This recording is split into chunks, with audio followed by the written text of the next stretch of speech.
जय श्री राधे कृष्ण। कार्तिक के इस पवित्र महीने में आज हम सुनेंगे कार्तिक महात्म्य के 8वें अध्याय की कथा। उससे पहले सुनते हैं तुलसी और शालिग्राम की कथा। बहुत समय पहले पृथ्वी पर एक असुर कन्या थी तुलसी। वह अत्यंत सुंदर और तपस्विनी भगवान विष्णु की परम भक्त थी। उसका विवाह दैत्यराज शंखचूंड से हुआ था, जो स्वयं भी धर्मनिष्ठ और पराक्रमी था। शंखचूंड को ब्रह्मा जी से एक वरदान प्राप्त था। जब तक उसकी पत्नी तुलसी की पतिव्रता धर्म की रक्षा रहेगी, तब तक कोई भी देवता उसे परास्त नहीं कर सकेगा। देवताओं ने जब यह सुना तो वे भयभीत हो गए, क्योंकि शंखचूंड के कारण तीनों लोकों में आतंक फैल गया था। तब सभी देवता भगवान विष्णु के पास गए और विनती की कि वे इस संकट का समाधान करें। भगवान विष्णु ने समझा कि शंखचूंड का वध तभी संभव है जब तुलसी का पतिव्रत धर्म भंग हो। इसीलिए उन्होंने एक दिन शंखचूंड के रूप में तुलसी के सामने प्रकट लेकर उसका स्पर्श किया। जब सच्चाई तुलसी को ज्ञात हुई कि यह उसके पति नहीं बल्कि भगवान विष्णु हैं, तो वह दुखी होकर बोली, हे प्रभु, आपने मेरे पतिव्रत धर्म का अपमान किया है। मैं आपको श्राप देती हूँ कि आप पत्थर बन जाए। तब भगवान विष्णु ने शांत स्वर में कहा, हे देवी, यह सब लोक कल्याण के लिए हुआ है।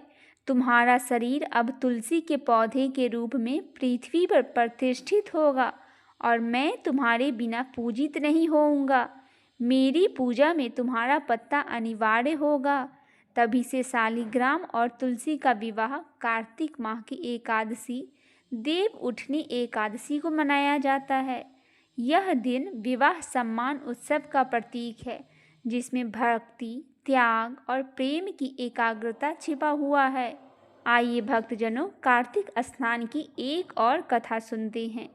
एक समय की बात है, राजा रुक्मागंध अत्यंत धर्मनिष्ठ और सत्य प्रिय राजा थे। वे हमेशा सत्य बोलते और अपने प्रजा की भलाई के लिए तप करते थे। एक बार देवर्षि नारद ने उनसे कहा, हे राजन, कार्तिक मास में जो व्यक्ति प्रातः स्नान कर भगवान विष्णु की आराधना करता है, उसे स्वर्ग और मोक्ष दोनों की प्राप्ति होती है। राजा ने प्रण किया कि वे अपनी पूरी प्रजा को कार्तिक माह में स्नान कराएंगे। लेकिन जब उनका पुत्र धर्मागंध युवावस्था में पहुंचा, तो एक दिन उसने आलस से वश स्नान नहीं किया। राजा ने शास्त्रों का पालन करते हुए स्वयं अपने पुत्र को कार्तिक व्रत तोड़ने के कारण राज्य से निकाल दिया। धर्मागंध वन में गया। वहाँ उसे एक ऋषि मिले, जिन्होंने उसे भक्ति और संयम का मार्ग बताया। अंततः जब धर्मागंध ने कार्तिक स्नान और दीपदान और व्रत का पालन किया, तब भगवान विष्णु स्वयं प्रकट हुए और बोले, जो व्यक्ति कार्तिक मास में स्नान और दीपदान करता है, उसे 100 योगों के बराबर फल मिलता है। आइए भक्तजनों, अब हम सुनते हैं कार्तिक महात्म्य के 8वें अध्याय की कथा। नारद जी बोले, अब मैं कार्तिक व्रत के उद्यापन का वर्णन कहता हूँ, जो सब पापों का नाश करने वाला है। व्रत का पालन करने वाला मनुष्य कार्तिक शुक्ल चतुर्दशी को व्रत की पूर्ति और भगवान विष्णु के प्रति उद्यापन करे। तुलसी के ऊपर एक सुंदर मंडप बनावे, उसे केले के खंभों से संयुक्त कर नाना प्रकार की धातुओं से उसकी विचित्र शोभा बढ़ावे। मंडप के चारों ओर दीपकों की श्रेणी सुंदर ढंग से सजा कर रखे। उस मंडप में सुंदर बंदरवारों से सुशोभित कर 4 दरवाजे बनावे और उन्हें फूलों से तथा चवर से सुसज्जित करे। द्वारों पर पृथक पृथक मिट्टी के द्वारपाल बनाकर उनकी पूजा करे।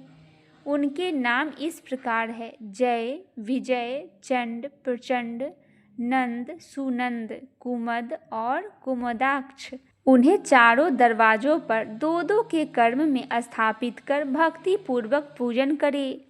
तुलसी के जड़ के समीप 4 रंगों से सुशोभित सर्वतभद्र मंडल बनावे और उसके ऊपर पूर्ण पात्र तथा पंचरत्न से संयुक्त कलश की स्थापना करे। कलश के ऊपर शंख चक्र गदाधारी भगवान विष्णु का पूजन करे। भक्ति पूर्वक उस तिथि में उपवास करे तथा रात्रि में गीत वाद कीर्तन आदि मंगलमय आयोजन के साथ जागरण करे।